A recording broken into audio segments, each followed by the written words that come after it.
டேய் யாரா பவுலிங் போடுறதே? வேற யாரு? நம்ம ராஜு தான். ராஜு பவுலிங் போடு. அந்த வந்துட்டேன். ஏச்சி சிச்சி அங்கே இல்ல. ஏன் என்னது? ஏண்டா நீ எல்லாம் பால தொல்லாமாடா.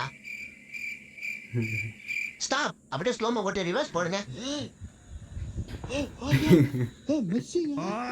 இது ஒரு ஸ்டைல், நீ ஒரு பவுலரு. நீ பவுலிங் போற ஸ்டைல் கூட ஓகேடா. ஆனா பால எங்கடா போடுற?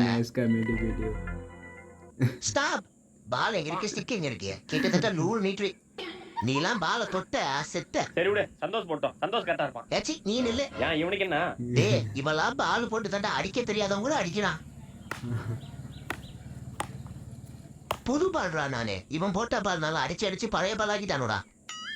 தயவு செய்து நீங்க 2 பேரும் பாலையே தொடாதீங்கடா. சரி விடு, யாருக்கு வேணாம். சுருட்ட கரெக்டா இருப்பான். சுருட்ட போட்டோம். ஏச்சி சிச்சி நாத்த முத்து பேல நீ மட்டும் அங்கே நில்லு. ஏண்டா நீங்க யாச்சும் பாலுக்கு ஒரு மரியாதை கொடுப்பீங்களா? அவன் என்ன என்னெல்லாம் பண்ணுவான் தெரியுமாடா?